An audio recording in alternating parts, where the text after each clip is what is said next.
Africa's richest nation, yet remain poor, home to the largest floating slum in the world. Imagine living in a nation called the richest in Africa, a oil exporter with the continent's highest GDP, yet every night you eat dinner by candlelight every time you fill up your tank. You wince at the price higher than your daily wage, and in the morning, you're notified of a power outage. That's Nigeria, where wealth exists only on paper while people struggle daily to survive. It's paradoxical that Nigeria is rich in oil, resources, and a huge population, but their lives are still poor, unemployed, and unstable. Many Nigerians don't even know where that wealth is. So what turned a nation full of potential into a paradox? And why does a country with everything lack enough for its people to have a decent life? In today's video, let's find out together. Nigeria, an African superpower from the outside. Looking at the numbers alone, Nigeria truly looks like a superpower. As of 2025, this nation has a population of about 234.6 million, firmly holding its position as the most country in Africa and sixth in the world. With this reality, considered a market full of potential in the Black Continent, economically, according to the International Monetary Fund, Nigeria's GDP in 2020 reached 188.7 billion United States dollars, marking a return. Oil continues to be the trump card of this country, accounting for more than 80% of total export value in Q1 2024, making Nigeria one of the exporting countries in Africa.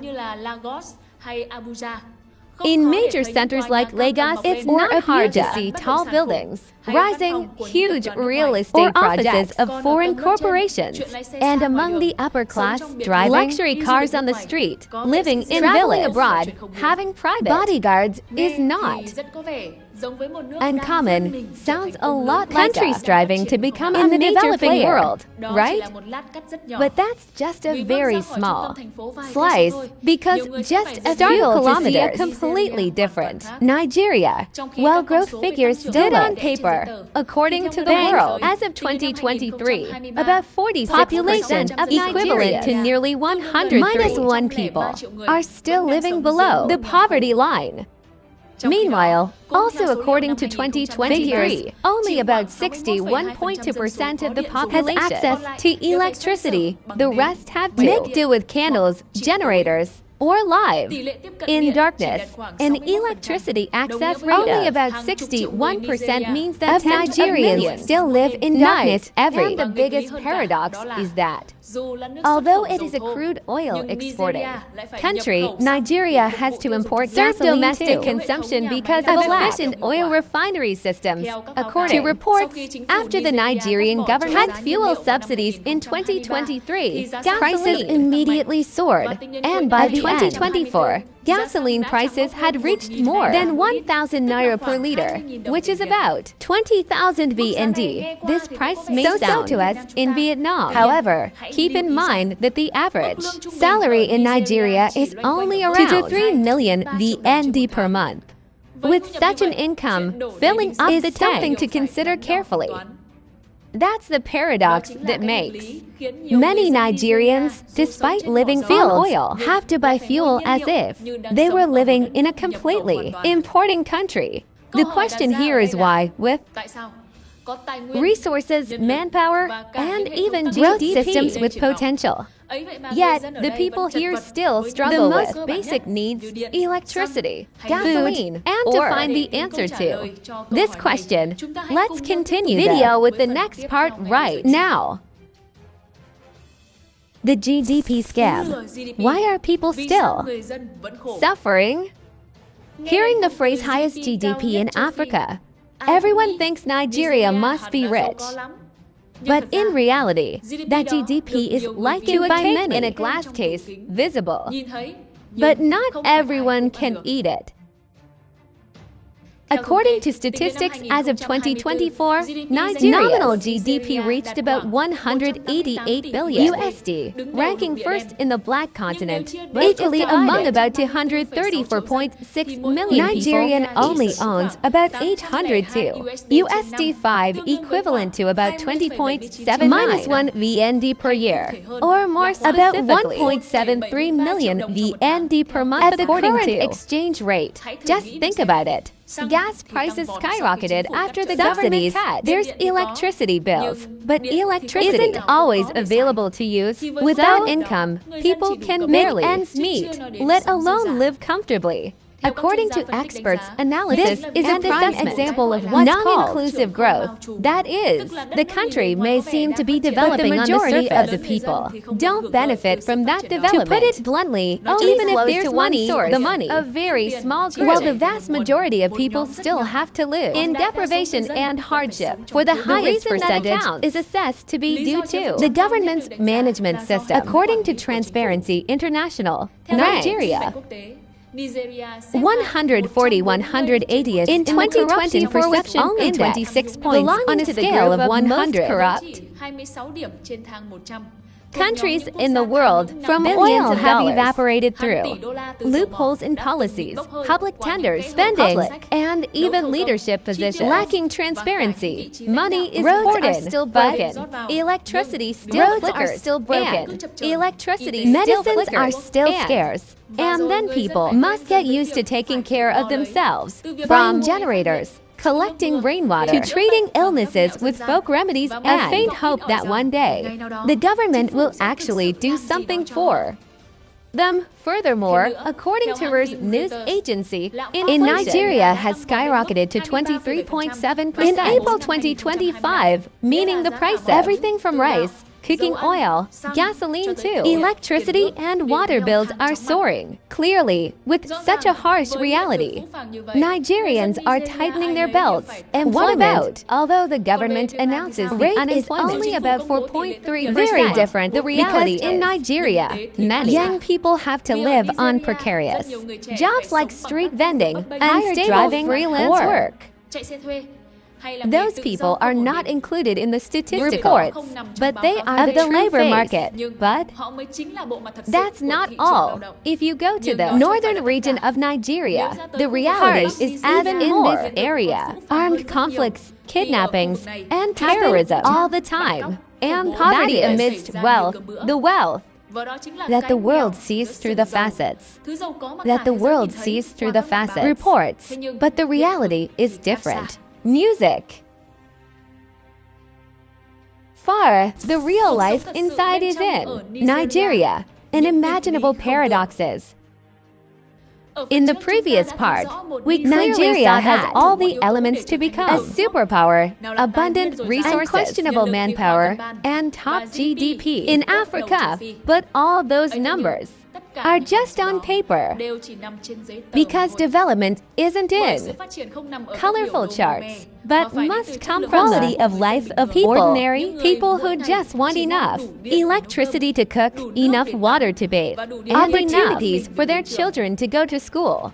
In Nigeria, the most basic things are luxurious. An average family in Nigeria only has about 6 to 7 hours of electricity, and the rest of the day they naturally suffer in darkness, without electricity, except during the day. If there's moonlight, wealthy people buy their own generators, but the poor wait for electricity like waiting for rain in a drought. Next is the water source. While people in large cities can buy tank water, in rural areas many still have to use water from boreholes, lakes, and ponds that haven't been. According to UNICEF, about 26.5 million Nigerian children living in conditions of severe or extreme, accounting for about 29% of the total number of children in the. As for healthcare, poverty means not everyone dares to seek treatment. In Nigeria, the cost of medical care is very high. Overcrowded and equipment is extremely, according to many reports. Quite a few people die from diseases that are completely curable,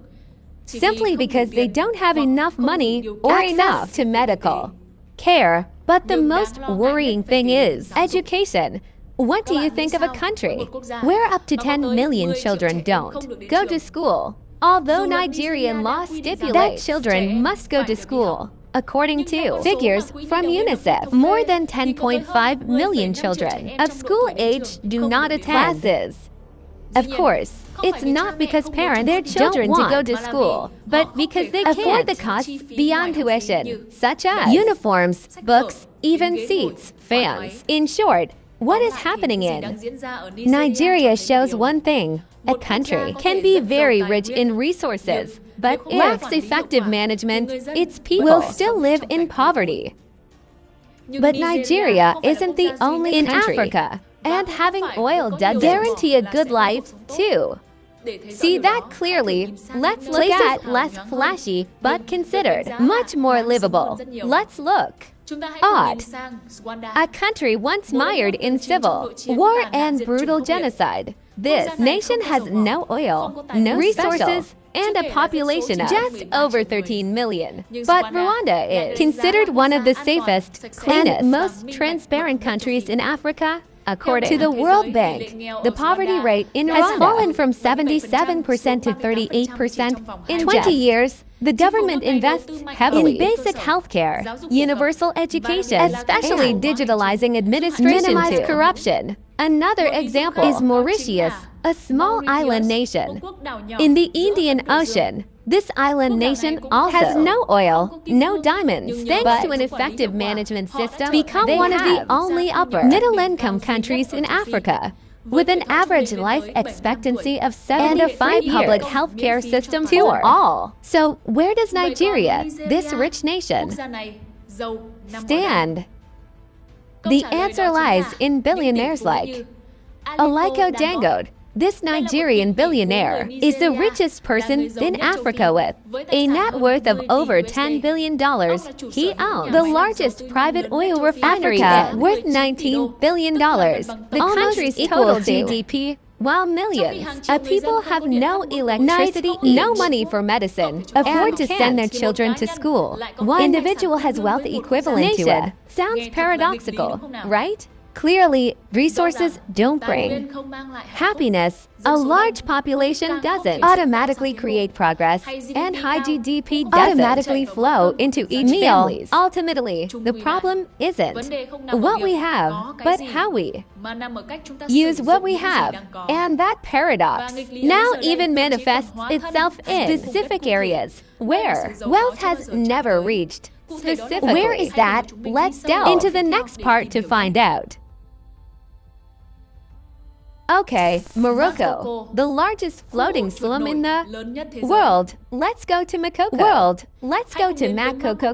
A name unfamiliar to many, but a living symbol of injustice in the development of Nigeria. Makoko is right in the middle of a financial, industrial center and home to Nigerian billionaires. Nigeria. Yet, just a few kilometers over 250,000 people live on wooden shacks propped up in the black water. They build houses with wood, travel by boat. Their lives depend entirely on the swamp water, with no waste system, no clean water, and almost non-existent unofficial planning maps. Children here have no playground, no steady lights, and rarely attend school regularly. Adults make a living by fishing, making charcoal, trading, petty, and all is done in the midst of such a heavily polluted environment. That's not all. Makoko is even mocked as the Venice of Africa. But if Venice is a place of romance and light, Makoko is a Venice of darkness, stench, and the utter misery of the poor Nigerians. And that's why it doesn't just represent poverty, but a form of systematic neglect. A country can't have billionaires, multi-billion refineries, a leading GDP in the continent, abundant resources. Yet it's also home to one of the largest slums in the world. How do you feel? If you've watched our videos ever screened about the world's largest how do you find Marcoco compared to those? Comment and share your thoughts in the comments below. Dear friends, that's the end of today's video. And don't forget, if you find this video interesting, support by simply liking, sharing the video, subscribing to the Top 1 Discovery channel on the small notification bell next to it to update the fastest on the screen. We've left related videos that you shouldn't miss. Click to watch now. As usual, goodbye and see you again. Usual, goodbye and see you again. As usual, goodbye and see you again.